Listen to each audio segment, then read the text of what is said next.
Welcome friends. In the previous video, we already talked about the biomolecules and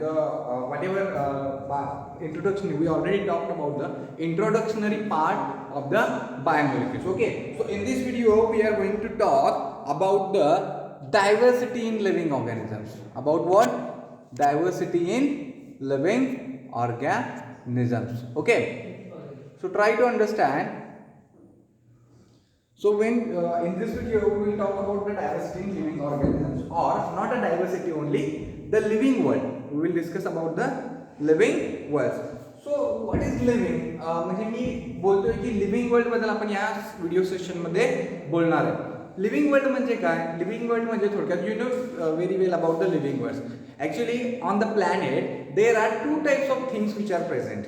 One is the living thing and second one is the non-living things. Got it. म्हणजे एक जीवित थोडक्यात आपण जीवित वस्तू किंवा जीवित गोष्टी ज्या जगत आहेत आणि दुसऱ्या नॉन लिव्हिंग म्हणजेच काय निर्जीव वस्तू. म्हणजे थोडक्यात काय जीवित वस्तू आणि निर्जीव वस्तूंच्या बद्दल आपण बोलणार आहोत. So try to understand in the living world. In the living world in this chapter we are going to discuss about the organisms, means living organisms, about its characters, about its characteristics, means how organism means organism, how there are lots of types to develop organisms, means we will discuss about its characteristics. So means that means growth, reproduction, capable these organisms which are capable to metabolize also, and they response against stimuli also. They response against stimuli also. म्हणजेच काय आपण या living world मध्ये बघणार आहोत थोडक्यात की त्याची कॅरेक्टरिस्टिक्स काय काय आहेत. मी जसं बोललो की actually on the living planet और ऑन द प्लॅनेट और in the biosphere there are two things which are present. Living things and non living things. Which living things and non-living things. Okay, so in the living and non-living things, Earth serves as, मी काय बोलतोय, Earth serves as a home for diverse living organisms. म्हणजे थोडक्यात काय, ही जी पृथ्वी आहे हे घर आहे. कशाचं घर आहे? जे काही ऑर्गॅनिझम्स आहेत लिव्हिंग, म्हणजे जे काही जीवित ऑर्गॅनिझम्स आहेत त्याला आपण सजीव आणि निर्जीव असं बोलत होतो. तुम्ही 10वी पर्यंत शिकला असाल. सजीव निर्जीव हे तुम्हाला चांगलीच गोष्ट माहिती आहे की सजीव कोणता असतो आणि निर्जीव कोणता असतो. तर मी त्याचबद्दल बोलतोय. तर मी लिव्हिंग बद्दल बोलतोय. म्हणजे लिव्हिंग असो किंवा नॉन लिव्हिंग असो, ह्या दोन्ही गोष्टींचं घर कोणतं आहे? अर्थ आहे. So earth serves as a home to or home for the diverse living organisms. So try to understand organisms live in various habitats. म्हणजे मी काय बोललो, लिव्हिंग आणि नॉन लिव्हिंग. लिव्हिंग मध्ये लिव्हिंग ऑर्गॅनिझम्स होते. सो लिव्हिंग थिंग्स म्हणजेच काय, living things and non living things. Non living things बद्दल मी तुम्हाला थोडक्यात एवढंच सांगेन की नॉन लिव्हिंग थिंग्स कोणकोणते आहेत? दगड घ्या, माती घ्या, वाळू घ्या, means what, the rocks, sand, soil, these are the means all molecules or all chemical molecules, organic, inorganic, whatever it is, these all chemical molecules, they are non-living, so they cannot live. They do not need to energy to serve his life. Got it? त्यांना काही एनर्जीची कोणत्या गरज नसते. त्यांचं हे घर म्हणजे थोडक्यात नॉन लिव्हिंग आहे ते. पण आपण या चॅप्टर मध्ये फक्त बघणार आहोत काय, कशाबद्दल?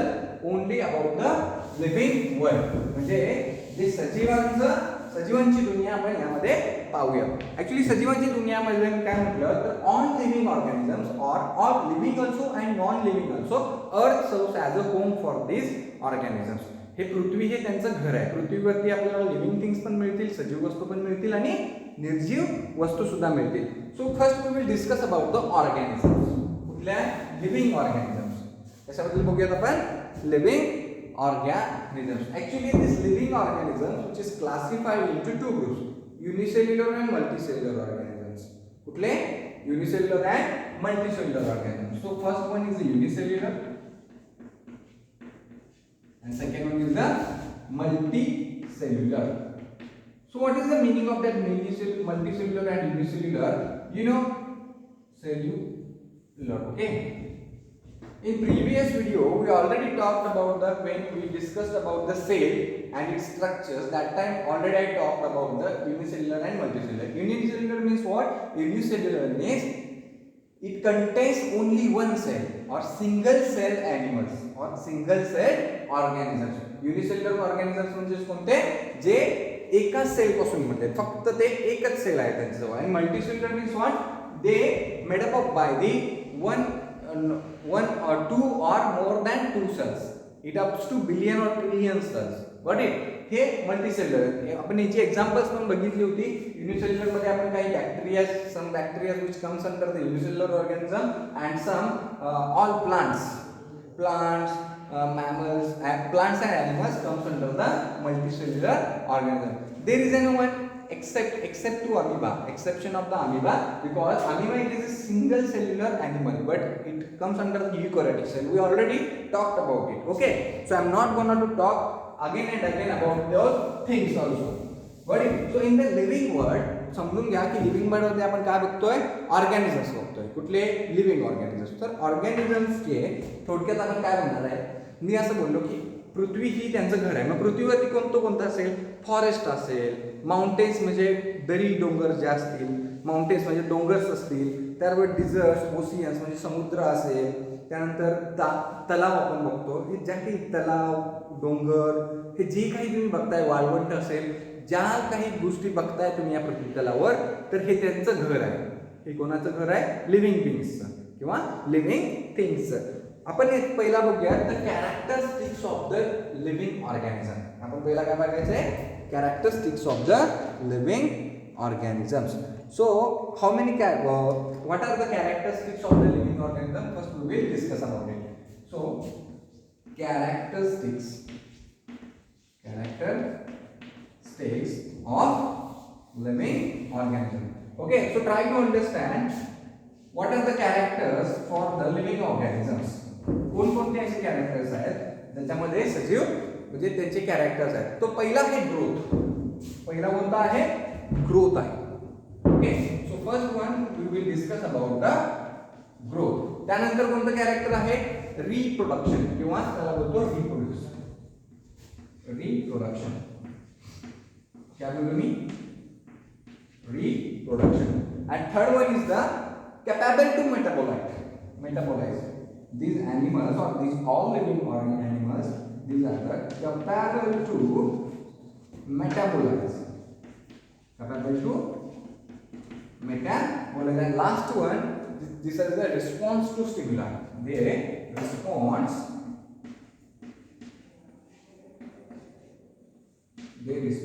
to stimuli. Got it? So these four characters which is very very important for the living things. So got it? Try to understand. One by one we will discuss in detail about it. One by one we will discuss about it. So first we are going to discuss about the growth. पहिला आपण कशाबद्दल बघणार आहोत? Growth बद्दल. त्यानंतर reproduction बद्दल बघणार आहोत. सो मी पहिला इथे ग्रोथ बद्दल सांगणार आहे. तर आता मला सांगा, मी जसं बोललो की पृथ्वी तलावर सजीव जसे आहेत त्यांचे कॅरेक्टरिस्टिक्स झाले, कोणकोणते होते? ग्रोथ होतं, रिप्रोडक्शन होतं, मेटाबॉलिझम, रिॲक्शन्स ज्या काही असतील त्या बोललो मी. त्यानंतर बोललो की ते स्टिम्युलाला रिस्पॉन्स म्हणजे ते एखाद्या स्टिम्युलाला ते रिस्पॉन्ड करतात. ते पहिला आपण बघूया ग्रोथ बद्दल. ऍक्च्युली ग्रोथ काय आहे? ग्रोथ काय आहे ते आधी आपण पाहूया. Organisms grows by increasing mass and increasing number of individuals or number of cells. म्हणजे मी काय बोललो थोडक्यात? ऑर्गॅनिझम मी लिहून देतो, त्यानंतर तुम्हाला सांगतो. तुम्ही पहिलं काय बोललो sentence? organisms grows by a mass or in individuals or in number of individuals and in number of individuals or cells organisms जे आहेत ते कसे ग्रोथ होतात, म्हणजे त्यांची वाढ कशी होते, तर असे बरोबर म्हणजे त्यांचं एक तर मास फॉर्मेशन होईल, म्हणजे ते मासमध्ये थोडक्यात आपण आपलं मसल डेव्हलप होतं, yes or no, muscle develop होतं म्हणजे थोडक्यात काय मास फॉर्मेशन होतं, एक पर्टिक्युलर एरियामध्ये मास फॉर्मेशन होतं. Got it. सो त्याचबरोबर नंबर ऑफ इंडिव्हिज्युअल्स, म्हणजे ज्यावेळी ग्रोथ होईल म्हणजे नंबर ऑफ इंडिव्हिज्युअल्स, थोडक्यात आपण बोललो हे कोणाच्या बाबतीत लागू होईल, नंबर ऑफ इंडिव्हिज्युअल्स. तुम्हाला माहिती आहे फंगस म्हणजे आपण काय बोलतो बुरशी येण्यातला प्रकार असतो. आता एक बुरशी स्टार्टिंगला जर एखादा ब्रेड असेल तर एखाद्या ब्रेडवरती स्टार्टिंगला थोडी जसं कोलोनियल फॉर्ममध्ये बुरशी येणार आहे, नाही येणार आहे. स्टार्टिंगला कुठेतरी एक ऑर्गॅनिझम तिथे ग्रो होणार आहे की नाही होणार आहे, येस. तर एक ऑर्गॅनिझम ग्रो झाल्यानंतर तो कसा होईल, कोलोनियल फॉर्ममध्ये ग्रो होईल, म्हणजे थोडक्यात नंबर ऑफ इंडिव्हिज्युअल्स त्याचे वाढणार आहेत, म्हणजे थोडक्यात काय तिथे पॉप्युलेशन वाढणार आहे त्या फंगसचं. अशा पद्धतीने ग्रो होतात, म्हणजे व्हेरियस ऑर्गॅनिझम्समध्ये प्रकार वेगवेगळे असतील. सेल्स मी काय बोलतो, नंबर ऑफ सेल्स पण इन्क्रीजेस होतात. बॅक्टेरिया घ्या, बॅक्टेरिया सपोज आपल्याकडे आपण एक पेला पाणी किंवा एक पेला पाणी आपण ओपन एन्व्हायरमेंटमध्ये ठेवतो. ओपन एन्व्हायरमेंटमध्ये ठेवल्यानंतर डस्ट जाऊन किंवा काही गोष्टी जाऊन त्यामध्ये काय होतील, बॅक्टेरियाज डेव्हलप होतील. मग स्टार्टिंगला थोडीच अशी at a time 100 bacteria develop होणार आहेत, नाही होणार आहेत. तर कोणतेही बॅक्टेरिया पहिला काय होईल, एक बॅक्टेरिया डेव्हलप होईल, आणि एक बॅक्टेरिया डेव्हलप झाल्यानंतर काय होईल, त्याचे असे नंबर्स ऑफ इंडिव्हिज्युअल्स किंवा नंबर्स ऑफ, म्हणजे बॅक्टेरियल सेल कसे असते, युनिसेल्युलर असते. म्हणून मी बोललो की number of cells will be grows in a particular media. So got it. So मी काय बोललो की organisms grows by a mass or in a number of individuals or number of cells. Organism हे लिव्हिंग ऑर्गॅनिझम्स हे असे वाढत असतात. हे डिपेंड्स आहे कशावरती, पर्टिक्युलर ऑर्गॅनिझम्सवरती. ओके. पण लिव्हिंग थिंग्स ज्या काही सजीव वस्तू आहेत किंवा सजीव प्राणी किंवा सजीव ऑर्गॅनिझम्स आहेत हे अशा पद्धतीने ग्रो होत असतात. द मल्टीसेल्युलर ऑर्गॅनिझम हे बोललो कशाबद्दल, हे बोललो मी थोडक्यात मी बोललो हे फंगाय आणि बॅक्टेरियाज बद्दल, म्हणजे थोडक्यात प्रोकॅरियोट्स किंवा आपण वेगवेगळ्या इनव्हर्टिब्रेट्स आणि व्हर्टिब्रेट्स बद्दल बोललो. ओके. तो आता मी कसं बोलतो, मल्टीसेल्युलर ऑर्गॅनिझम बद्दल बोलतो. So in multicellular organism what happen, multicellular organism growth occurs by cell division. Multicellular organism मध्ये काय होतं, so in multicellular organism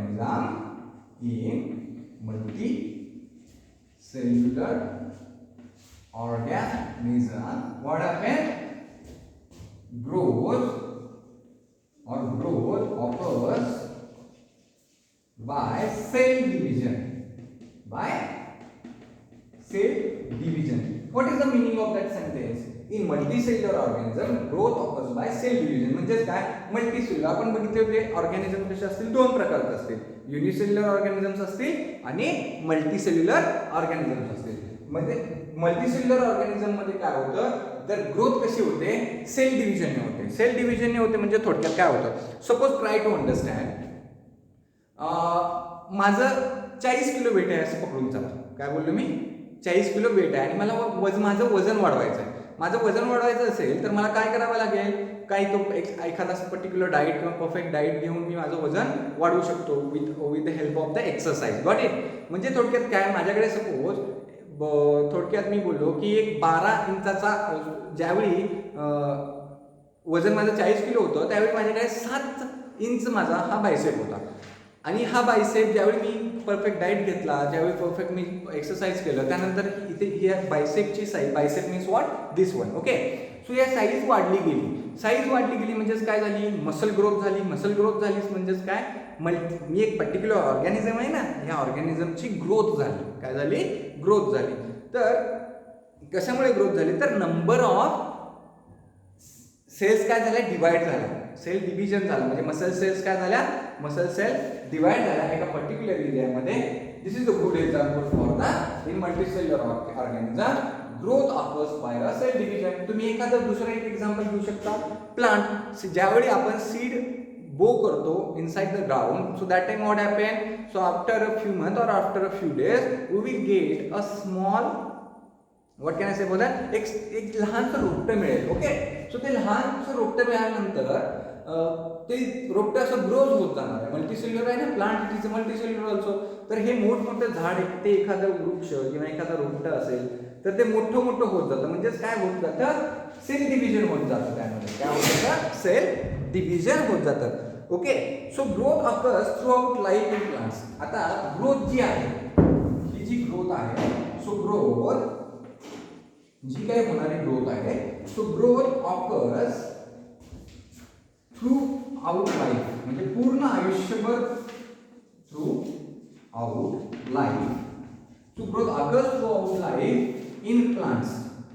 plants मध्ये काय होतं, जर जी काही ग्रोथ आहे ती पूर्ण जोपर्यंत म्हणजे झाड उगवल्यापासून, एखादं रोपटं उगवल्यापासून जोपर्यंत ते पूर्णपणे मरत नाही किंवा डेड होत नाही तोपर्यंत याची काय होत आहे, ग्रोथ होत राहते. म्हणजे थोडक्यात मी बोललो, चला एखादा एक आपल्याकडे वटवृक्ष आहे, त्याची मी एक फांदी तोडली तर तिथून दुसरी फांदी अराईज होते की नाही होते, yes or no.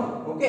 So like that I am trying to understand, I am trying to tell you that is throughout the life the growth which is continuously going on, not in all organisms but there are some organisms, so like the plants. So plants throughout life they are gonna to grow, but in the animal case what happened, but in the animal growth occurs not a throughout life but some body parts they are gonna to growth throughout the life. म्हणजेच काय थोडक्यात की मी बोललो plants मध्ये throughout life सगळे part काय होणार आहेत, ग्रो होतात.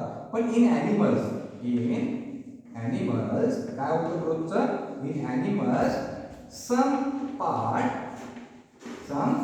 Part of body like nails. काय बोललो मी, नेल्स मीन्स हाताची नखं असतील, hairs like nails, hairs, then lost cells. Lost cells means what? I will discuss in detail about it. Lost cell, etc. So in animals, some part of the body like nails, hairs, lost cells, etc. grows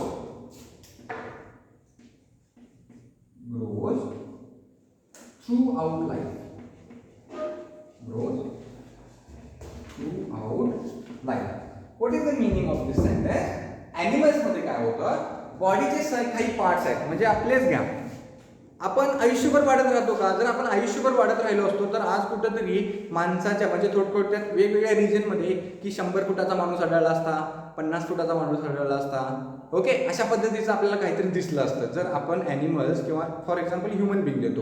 okay. ॲनिमल्समध्ये human being येतो ना. So human बिंगचं जर example द्यायचं झालं तर समजा एखाद्या particular रिजनमध्ये म्हणजे हिमाचल प्रदेशमध्ये 100 फुटाचा माणूस आढळतो आणि उत्तर प्रदेशमध्ये 30 फुटाचा आढळतो आणि महाराष्ट्रात 10 फुटाचा आढळतो. असं असतं. जर असं काहीतरी जर आपली लाईफ जी आहे ह्युमन बिंगची जर ग्रोथ थ्रू आउट लाईफ जर होत असती तर. ओके. पण आपल्या ॲनिमल्समध्ये असं होत नाही. ॲनिमल्समध्ये काय होत नाही तर त्याची जी प्रोसेस आहे ग्रोथची प्रोसेस ही थ्रू आउट लाईफ होत नाही, एक सर्टन एजपर्यंत ही चालू असते.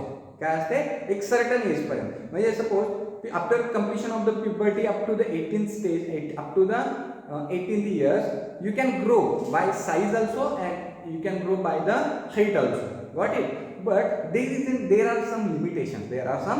तिथे काहीतरी मर्यादा आहे प्रत्येक गोष्टीला. पण ॲनिमल्स मध्ये तुम्हाला हे पार्ट्स हे तुमच्या पूर्ण आयुष्यभर वाढताना दिसतील. नेल्स म्हणजे पायाची नखं आणि हाताची नखं आपण आयुष्यभर काढतच राहतो. जोपर्यंत माणूस एखादा पर्टिक्युलर ह्युमन बिंग जोपर्यंत डेड होत नाही तोपर्यंत त्याची नखे ही वाढतच राहतात. लाईक दॅट हेअर्स, डोक्याचे केस किंवा ओके हे सुद्धा वाढतच राहतात. लॉस्ट सेल म्हणजेच काय, एखाद्या म्हाताऱ्या माणसाला, एक वृद्ध माणसाला जरी छोटंसं जरी कापलं किंवा एखादी जखम झाली ती परत भरून येते. तर ती काय होते, परत भरून येते. म्हणजे त्या बॉडीमधला काहीतरी एखादा थोडे सेल्स डॅमेज झाले तर ते डॅमेज सेल परत रिजनरेट होतात किंवा ते डॅमेज सेल न्यू सेलने भरले जातात. Got it? हे ॲनिमल्समध्ये फक्त एक्सेप्शन्स आहेत. कशाच्या बाबतीत, नेल्स असतील, हेअर्स असतील आणि लॉस सेल असेल. समजलं इथेपर्यंत? म्हणजे प्लांट्समध्ये होत नाही, प्लांट्समध्ये ग्रोथ ही कंटिन्यू होते आणि ॲनिमल्समध्ये ही कंटिन्यू थ्रूआउट लाईफ होत नाही. फक्त काही थोडे पार्ट आहेत त्यामध्ये ती ग्रोथ फक्त होते. Got it? So try to understand next thing which is very very important about the growth. In unicellular organism growth observed under microscope. कुठे इथे जाते? In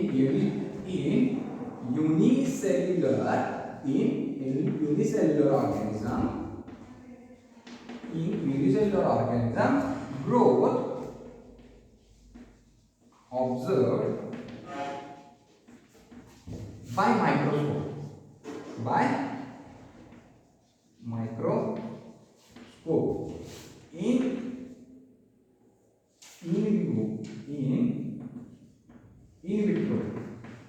vitro experiments. In vitro experiments. Okay, आता समजून घ्या मी काय लिहिले. इन युनिसेल्युलर ऑर्गॅनिझम म्हणजे युनिसेल्युलर म्हणजे कुठले, एक पेशीय जीवित प्राण्यांच्या मध्ये बोलतोय. So in unicellular organism growth observed by, यांची ग्रोथ ही कशी ऑब्झर्व केली जाते, कारण युनिसेल्युलर ऑर्गॅनिझम्स कसे असतात, मायक्रोस्कोपिक असतात. मायक्रोस्कोपिक म्हणजेच काय, आपल्याला उघड्या डोळ्यांनी आपण त्यांना बघू शकत नाही. मग आपण त्यांना उघड्या डोळ्यांनी बघू शकत नाही, मग तुम्ही कसं म्हणू शकताय की बॅक्टेरिया ग्रोथ होतो, म्हणजे तुम्ही तर बोललात की all living organism have it's characteristics growth, ह्या सगळ्या गोष्टी आहेत. ग्रोथ हे सगळ्यांना आहे, युनिसेल्युलरला पण आहे आणि मल्टीसेल्युलर पण आहे. ठीक आहे सर, मी मान्य करतो की झाडामध्ये ग्रोथ होते, माणसांच्या मध्ये ग्रोथ होते, काही मॅमल्स आहेत, डॉग्स असतील, कॅट्स असतील, लायन्स असतील, टायगर्स असतील, ह्या सगळ्यांच्या मध्ये ग्रोथ होते. Agree, I agree that. पण सर तुम्ही बोलता की बॅक्टेरिया असेल, म्हणजे अशा स्मॉल सेल आहेत, त्यांच्यामध्ये काय ग्रोथ होणार आहे? Yes or no? म्हणजे एक लहान सेल आहे, त्यांना आपण पाहू पण शकत नाही, त्यांच्यामध्ये काय ग्रोथ होणार आहे? तर ती ग्रोथ जी असते ती अंडर मायक्रोस्कोप ऑब्झर्व केली जाते, कारण एक तर ते आपल्याला उघड्या डोळ्याने दिसत नाही आणि त्यासाठी आपल्याला मायक्रोस्कोपचा थोडक्यात सपोर्ट घ्यावा लागतो त्यांना त्यांची ग्रोथ ऑब्झर्व करण्यासाठी. आणि त्याला आपण बोलतो, त्या एक्सपेरिमेंटला काय बोलतो, in vitro experiment. In vitro म्हणजे कसं, थोडक्यात आपण त्यांची ग्रोथ जी असते ती लॅबमध्ये, म्हणजे थोडक्यात बाहेर पाहतो. लॅबमध्ये कोणतीही गोष्ट केली जाते त्याला इन विट्रो बोलतात. काय बोलतात? In vitro. आणि इन विवो म्हणजे काय, ऑर्गॅनिझमच्या बॉडीमध्ये. इन विवो म्हणजे काय, ऑर्गॅनिझमच्या बॉडीमध्ये. So try to understand next point, that is non living things like mountains, boulders असतील किंवा सँड ड्यूज असतील, ऑल्सो ग्रोथ. मी रेडने लिहितोय कारण का, non living things also growth म्हणजे काय, नॉन लिव्हिंग थिंग सुद्धा वाढत असतात. म्हणजे दगडाची साईज सुद्धा वाढते की नाही वाढते, दगडाची साईज वाढते सुद्धा आणि कमी सुद्धा होते. डोंगरांची उंची वाढते सुद्धा आणि कमी सुद्धा होते. Okay, so like that non living things also grows in size, also grows in size. तर ते कसे ग्रोथ होतात, size by accumulation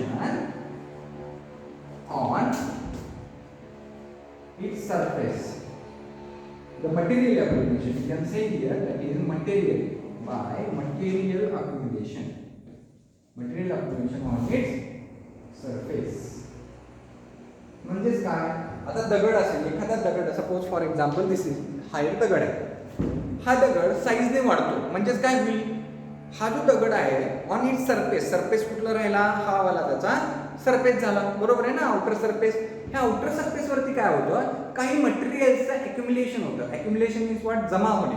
okay, so काही मटेरियल असतील तर ते काय होतात, असे जमा होत जातात, म्हणजे मातीचे कण काय होत जातील, असे जमा होत जातील आणि या दगडाची साईज कशी होत जाईल, वाढत जाईल. समजलं? अशा पद्धतीने. किंवा तुम्ही ज्वालामुखी, ओके, हा प्रकार ऐकला असेल. म्हणजे थोडक्यात काय, जमिनीच्या पृष्ठभागातून, जमिनीच्या आतून किंवा पोटातून एक लाल रंगाचा द्रव बाहेर येत असतो. आणि तो द्रव कसा असतो, म्हणजे थोडक्यात काय, हा वितळलेला दगड.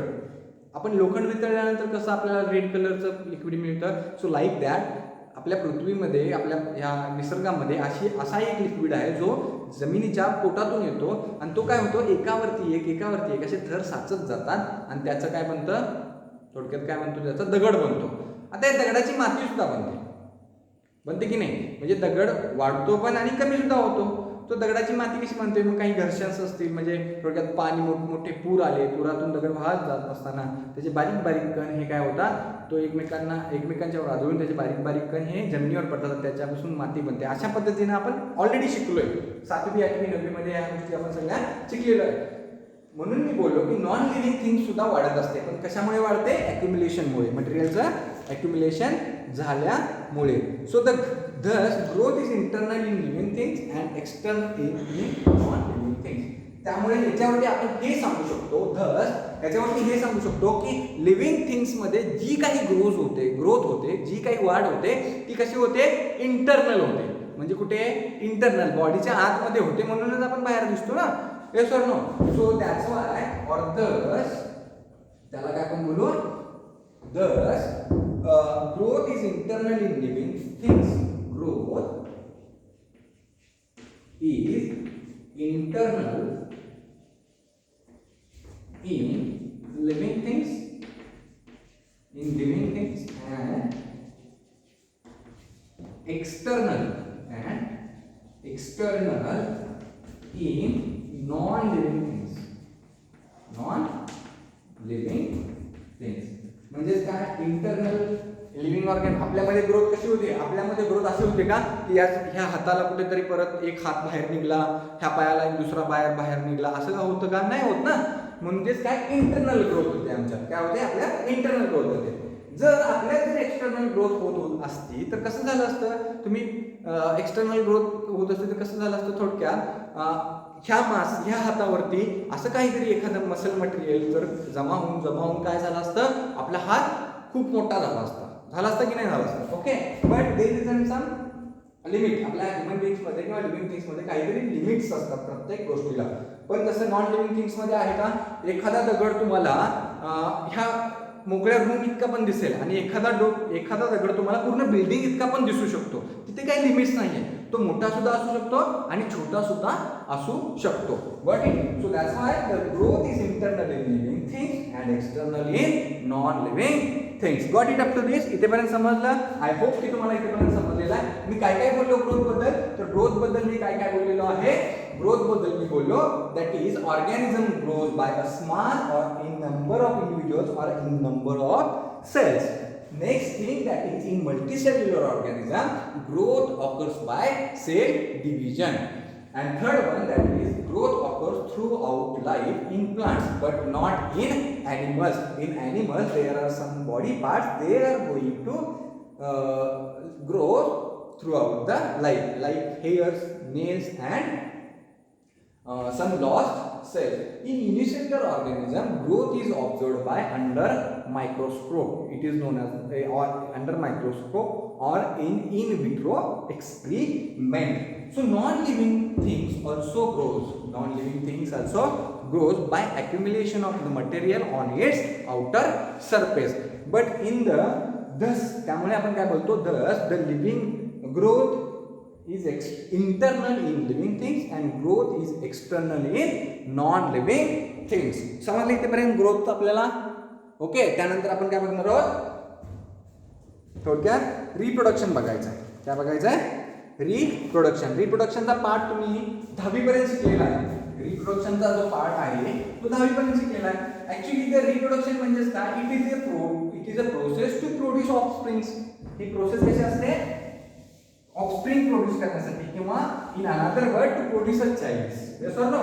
रिप्रोडक्शन कशासाठी होतं, रिप्रोडक्शन कशासाठी होतं, तर चाइल्ड प्रोड्यूस करण्यासाठी. Not only child, in the scientific language this child which is known as the offsprings. म्हणजे जर चाइल्ड आता असं म्हणू शकतो का, एखादा दानवा आहे त्याला बोलतो आपण अर्थवनने जर चाइल्ड प्रोड्यूस केले तर त्याला काय आपण असं बोलले, हा दानव्याचा मुलगा, ही दानव्याची मुलगी, असं नाही बोलू शकत. Yes or no. So in the scientific language आपण त्याला काय बोलतो, ऑफस्प्रिंग्स बोलतो. काय बोलतो, offsprings. Got it. So try to understand what is the reproduction and how the reproduction is going on in the living things. Okay, what is reproduction. रिप्रोडक्शनची definition काय होईल थोडक्यात, तर रिप्रोडक्शनची डेफिनेशन अशी होईल, इट इज अ प्रोसेस. ही एक अशी प्रोसेस आहे, it is a process in which यामध्ये काय होतं, ऑफस्प्रिंग्स आर प्रोड्यूस्ड. काय होतात, त्यामध्ये ऑफस्प्रिंग्स प्रोड्यूस केले जातात. ओके, रिप्रोडक्शनची. Actually this reproduction which is classified into 2 groups. किती ग्रुप्स मध्ये क्लासिफाय झालेले, 2 ग्रुप मध्ये क्लासिफाय झालेले. आपण हे 9वीत पण बघितलंय आणि 10वीत सुद्धा पाहिलेलं आहे. रिप्रोडक्शनचे 2 प्रकार पडतात. कोणकोणते ते, first one is the asexual reproduction. Asexual reproduction. And second one is the sexual reproduction. आता मला सांगा sexual reproduction and asexual reproduction यामध्ये फरक काय? In the asexual reproduction, there is no need it takes place without parents or without gamete formation. थोडक्यात काय म्हणते मी asexual reproduction it is occurs. फक्त इथे समजावून घ्या असेक्शुअल अँड सेक्शुअल मेथड आपण इन डिटेल बघायची आहे. कधी? ज्यावेळी आपण लिव्हिंग रिप्रोडक्शन इन ऑर्गॅनिझम्स हा चॅप्टर 12th स्टँडर्डला बघायचा आहे.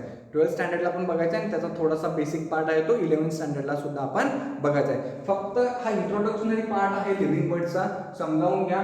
दॅट इज असेक्शुअल रिप्रोडक्शन आणि सेक्शुअल रिप्रोडक्शन मध्ये काय फरक असतो. तर असेक्शुअल रिप्रोडक्शन पहिला आपण सेक्शुअल रिप्रोडक्शन कसं होतं बघूया. सेक्शुअल रिप्रोडक्शन कसं होतं? एक मेल आहे म्हणजेच काय, एक पुरुष आहे आणि एक स्त्री आहे. Second one is a female. आपण ह्युमन बीइंग घेऊया. ओके. तर काय होतं, मेल जवळ काय असतात, स्पर्म्स असतात. काय असतात? स्पर्म्स. शिकले ना आपण. मेल जवळ काय असतो, स्पर्म्स असतात. आणि फिमेल जवळ काय असतं, फिमेल जवळ एग्स असतात. काय असतात? एग्स असतात. ओके. आपण स्टेप बाय स्टेप जाऊया म्हणजे तुम्हाला समजून येईल. मेलचा सेक्स ऑर्गन कोणता? पेनिस. यस. आणि फिमेलचा सेक्स ऑर्गन कोणता? वजायना. यस. सो पेनिस मध्ये कोणता काय असतं? स्पर्म्स असतात. म्हणजे inside the testis there are sperms also present. But try to understand these are the sexual organ of the human being. In the male it is a penis and in the female it is a vagina. So that means in another word we can say that is male have sperm and female have egg. Yes. So what will happen? So try to understand. These sperms when during intersexual course, the sperms which is deposited inside the urinary tract via sexual contact, and that time what happens? The sperms and egg formation, they both together and they will form the zygote. म्हणजेच काय बोललो, ज्यावेळी sperms हे enter करतात female body मध्ये, म्हणजे ही एक sperm sale झाली आणि ही एक एग सेल झाली. तर एग सेल्स आणि स्पर्म सेल्सचं काय होतं, फ्युजन होतं. काय होतं? फ्युजन होतं. म्हणजेच काय होतं, गॅमेट फॉर्मेशन. Gamete formation. ह्याला स्पर्मला काय बोलतात? It is a mail gamete. ह्याला काय बोलतात?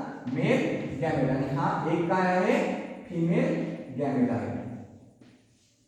फिमेल गॅमेट आहे. मेल मध्ये स्पर्म हा मेल गॅमेट, फिमेल मध्ये एग हा फिमेल गॅमेट. म्हणजे गॅमेटचं काय होतं, मेल गॅमेट आणि फिमेल गॅमेटचं फर्टिलायझेशन किंवा काय होतं, फ्युजन होतं. आणि फ्युजन होऊन आपल्याला काय मिळतो, झायगोट मिळतो. मिळतो की नाही मिळतो. आणि हा झायगोट पुढे जाऊन ऑर्गॅनिझम, नवीन ऑर्गॅनिझम मध्ये डेव्हलप होतो. ही अशी एक सेक्शुअल रिप्रोडक्शन हे असं होतं. ओके. हे असं होतं. म्हणजे हे कशामध्ये झालं, हे झालं ह्युमन बिंग किंवा ॲनिमल्स मध्ये.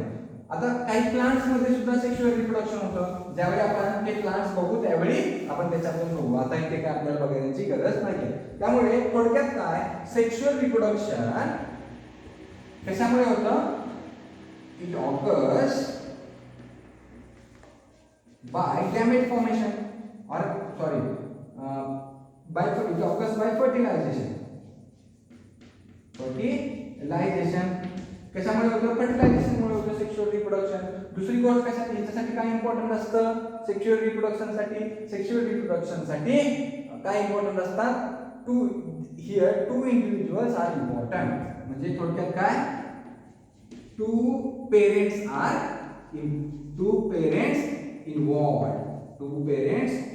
Involved in sexual reproduction. Sexual reproduction मध्ये दोन पेरेंट्स इन्वॉल्व्ड असतात की नाही. एक मादी असेल तर एक नर असेल, एक मादी. ह्या दोन पेरेंट्स आपल्याला लागणारच आहेत. बट असेक्शुअल रिप्रोडक्शन मध्ये काय होतं, तर असेक्शुअल रिप्रोडक्शन इथे काय होतं, they do not need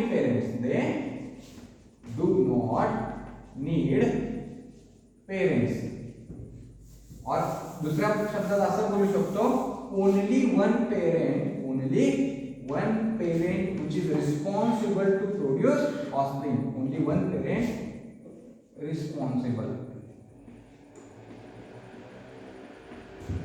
for or responsible to produce offspring.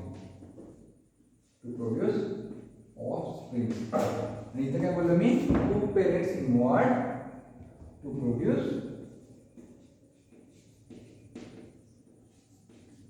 Offsprings.